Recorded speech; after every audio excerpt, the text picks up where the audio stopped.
Hi, it's Dwyer, gamblersadvisory.com, dwyervip.com. Today is May the 20th, 2017. Remember, the opinion you should follow should be your own. Just consider this video to be a second opinion from a complete stranger online. Now, the world's changed. Boxing is a young man's game. It moves fast, right? We're trying to look at guys who belong on the pound-for-pound list, a current pound-for-pound list, based on their dominance in the ring. Keyword is dominance, right? We don't want guys with unfinished business here. We don't want guys on the list, regardless of how talented they are, who have clouds over recent matches. So, with that in mind, right, many of you believe Chocolatito won his last fight, but officially he didn't, right? He also got hit hard in the fight, hit very hard in a robust fight where he got dropped in the first round. Right now, he was on any reasonable short list for the best pound-for-pound fighter. But because of the official result of his last fight, we're going to look at other fighters, right? Because we want someone who's bulletproof. Andre Ward. Wasn't that him on the canvas against Sergey Kovalev? Another guy who deserves mention here, right? Well, Andre Ward was given the decision by the judges. I personally thought he lost that fight. I thought he got roughed up. If you believe Andre Ward won that fight, oh, that's a photo finish, isn't it? Aren't you doing things like watching that fight again, looking at close rounds, watching that 12th round closely? Because Andre Ward has unfinished business with Sergey Kovalev, he's not on this video's list. Now, a guy who I personally feel is among the very best in boxing, regardless of weight, Gennady Golovkin, recently got tested by Danny Jacobs. Now, many of you, and I want you to look at the comments to my last video, right, my post-fight video, many of you are steadfast in believing Danny Jacobs won that fight, right? Some of you left comments saying, I had Jacobs winning by 3 rounds. And then you had more than a handful of people giving that a thumbs up. You also have very respected publications like Sporting News giving Danny Jacobs the victory. Right now, I believe that if that fight were reversed, if Golovkin was the one who got knocked down, right? If Golovkin was the one who, got outthrown, landed far less punches, I believe the world would be upset if Golovkin were awarded the decision. But somehow the Danny Jacobs people firmly believe he deserved the decision here, right? Last 3 rounds of the fight, I guess 2 of the judges gave Danny Jacobs all 3 rounds. Many of you are even giving Jacobs the first 3 rounds, right? So, Golovkin, because of the controversy, because people don't feel that the word dominate belongs in the description of his last fight, Golovkin's not on the list, right? Let's talk about some other guys. James DeGale. Longtime viewers here know that I have a hard time personally finding a more talented fighter in boxing than James DeGale. You saw Golovkin have some problems when Danny Jacobs shifted, right? By the way, Danny Jacobs belongs on this list, right? Jacobs has only lost to Pirog and Golovkin. Let's give him credit, too, for taking on tough challengers, right? Keep in mind, Pirog and Golovkin both unbeaten when Danny Jacobs fights them. He also fought Kid Chocolate, right?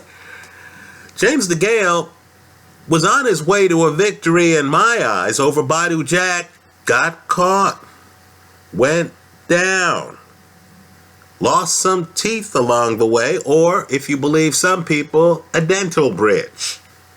Right? At the end of the fight, looked beaten up, looked more beaten up than Badu Jack. That fight went down as a draw. If you get a draw in your last fight, you're not on this list. Let's talk about another immensely talented guy. Immensely talented guy. One of the most talented guys in boxing. Put on a showcase against the Axeman Nicholas Walters. But the problem with Vasyl Lomachenko is the loss, isn't it? Orlando Salido's still out there. Lomachenko didn't look super against Salido. He lost that fight. He has unfinished business, even though, again, he's one of the most talented guys in the sport. He has unfinished business. He didn't dominate Salido. He lost the fight. He's not on this list, right? Again, this list is a little bit different. It's pound for pound now based on string of dominance, right? It's not who are the most talented guys in the sport. So let's start the list perhaps at the top, but really in no particular order here, right? Terence Crawford. We're looking for the best pound for pound right now.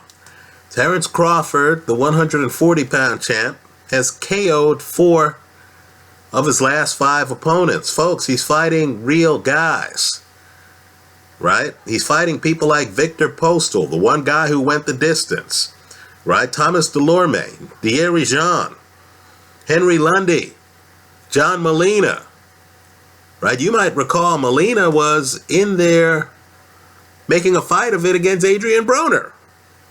He didn't make a fight of it against Terence Crawford, right? Crawford is unbeaten. There are no Crawford fights where Sporting News is awarding the win to his opponent, right? Where, Crawford loses the match and then doesn't have a rematch with the guy who beat him, right? There's no Orlando Salido situation here. Right? Crawford's not getting off the canvas and then having half of the boxing world believe he lost the fight, as happened to Andre Ward against Sergey Kovalev. Nor does he have a contentious fight happen where he loses some of the second half of the fight and ends up, with the loss, which is what happened to Sergey Kovalev. So, on a current pound for pound list, Terence Crawford is on the list. Let's name another person, and let's break new ground. You cannot have this list without having the person who has the WBC Welterweight Championship, the WBA Welterweight Championship, the IBF Welterweight Championship, the WBO Welterweight Championship, and the IBO Welterweight Championship. This fighter is Cecilia Brækhus. Folks, there's no gender line on the best in boxing pound for pound. She is 30-0. Let me repeat that. 30-0. I personally don't know why, and I'm serious about this, why we don't have matches that include both genders. Because Cecilia Brækhus, simply put, is one of the sport's best boxers at any gender, right? Great boxer. Let me point out, too, that when she's in a contentious match, especially when there's been a lot of smack talk before the match, she can sit down on her punches and take out an opponent if she wants. Just like she did against Anne-Sophie Mathis, right? 30-0, absolutely dominant at middleweight. Cecilia Brækhus belongs on this list. If you feel otherwise, and I'm going to get a lot of blowback, this is an interactive forum. Go ahead and record your blowback in the comment section to this video. But no one is going to tell me that every male fighter out there is a better boxer than Cecilia Brækhus. Let's talk about another guy. And this guy's a little controversial here because I personally feel that if this 6'3" guy gained weight, he might be able to run roughshod through the heavyweight division right now. Right? Don't get me wrong. I believe there's some guys at heavyweight who would give him a hell of a hard time. But those guys are people like Tyson Fury, who right now is trying to get back in the sport. Right? Vladimir Klitschko, who has a full dance card. I don't know if his contract against Anthony Joshua has a rematch clause in it. Right? But let's just say the vets at heavyweight who would give this guy a hard time might be unavailable to fight him.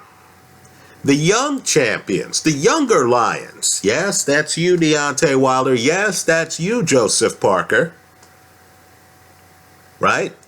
Yes, you eat Fury. If you beat Joseph Parker, that's you too. Right? I believe they would have their hands full against this guy. I'd certainly take this guy over Anthony Joshua. And that's the cruiserweight champion, Alexander Usyk. Folks, he has KOs in all of his fights against his fight against champion Glowacki. And in that fight, he dominated on the scorecards. Right? This guy has a fight style where he can be aggressive on his front foot and you can't hit him. You can't find him. Let me say this too. He's one of the best athletes in boxing, and don't be fooled by the cruiserweight weight division. The guy is 6'3". Sooner or later, in my opinion, the guy's going to have to end up in the heavyweight division. He's going to have to. Right? Because Mother Nature is going to put weight on his bones, and like Holyfield, like David Haye, sooner or later the guy's going to realize that he just can't lose the weight to get back down to cruiserweight, regardless of how successful he is at the division. In any event, Usyk is on our list. If you don't know who this guy is, I'm encouraging you to do some Google searches and look at some videos. This guy is dominant. Finally, the last person I'm going to name today. He's 36-0, folks. He's KO'd 4 of his last 5 opponents. In fact, I'll name one more. Right? He is currently the lightweight champ. Somehow his name has flown under the radar. But make no mistake, Mikey Garcia, who beat Orlando Salido, by the way. Mikey Garcia belongs on the current pound-for-pound list. Let's name one more guy. And this guy I do have mixed feelings about. I took him over Nonito Donaire, and this guy had the kind of masterpiece that's one of the best fights of the last 15 years. But this guy, for whatever reason, doesn't fight enough. Also, he's fell asleep at the wheel in some fights. In one fight, he found himself on the canvas twice. But I can't deny the guy's skills or the guy's unbeaten record. And this is Guillermo Rigondeaux. Right? Dominant fighter, so dominant, still unbeaten, has never lost. Perhaps the best defense in boxing right now. He's on my list. Right? So, let's argue over the pound for pound. Let me also add, too, that just because you're on my list doesn't mean I feel you're bulletproof. Right? Terence Crawford was the first name I mentioned. The first name I mentioned. But I would take Manny Pacquiao over him because I don't believe that Crawford has the hand speed Manny Pacquiao has. I don't believe Crawford's the athlete Manny Pacquiao is. I know there's a Crawford Nation out there, and I know I'm going to hear from you in the comment section to this video. Fair enough. I'm just keeping it real here. I believe Pacquiao is too sudden for Crawford, Let's hope the powers that be somehow put that fight together. I thought both guys were represented by Top Rank. So I don't understand why Top Rank can't sit down with their two elite talents and say, guys, let's make this work. Right? Let's do this before Manny turns 40. Right? Let me also say, too, that, Mikey Garcia might not be fluid enough if he gains weight to fight Terrence Crawford. Right? I think Crawford is too fluid for Mikey Garcia. But they haven't fought. Both guys are unbeaten. It is asking a bit much for me to be comparing the champ at 135 with the champ at 140. Right? Mikey's unbeaten, greater than 80% KO ratio. He certainly belongs on this list. Let me close by saying, look, I believe Keith Thurman has some of the best skills in the entire sport of boxing. I can't criticize anyone whose last two fights were Shawn Porter and unbeaten Danny Garcia. Keith Thurman is a champion who's doing it the right way, taking tough fights, taking unification fights. He's not on my list because, quite frankly, I thought Shawn Porter beat him. Right? And again, when I'm making a current list of guys who have been dominant of late, right? Crawford's level of dominance, Usyk's level of dominance, Brackus's level of dominance, Garcia's level of dominance, Rigondeaux's level of dominance. I can't include a guy who I consider to be among the elites, who I feel lost a recent fight. So, this is my list of current people. Let me say this too, that I am caving in to public opinion because I personally believe Golovkin belongs on this list because I had Golovkin winning his fight against Danny Jacobs. But I understand many of you feel differently. Let me hear about your list. Right? Some of you are going to say, hey, come on. How long ago was that Lomachenko-Salido fight? Right? Lomachenko would take him out if the two of them fought again. Right? I'm sure there's going to be a Lomachenko blowback fight. I know I'm going to hear from a group of you who are going to tell me, look, Andre Ward dominated Sergey Kovalev, right? Then I'm sure I'm going to hear some of you say, hey, heavyweights belong on the list. Understand, the reason for the pound for pound list was to shine the light on people outside of the heavyweight division. Let's face it, the heavyweight champion gets enough press right now. You think of the baddest man in boxing, a lot of us, me, I'm one of them, will think of heavyweights first, right? I've deliberately excluded the heavyweights no matter how good I believe they are, right? And I think the world of, Vladimir Klitschko. I've also excluded guys who are ineligible to fight, right? Tyson Fury. Right, so certain guys are excluded from this list. I'll concede to you that part of the list is political. Let me hear from you. I hope you leave your comments in the comment section to this video. Thanks for stopping by.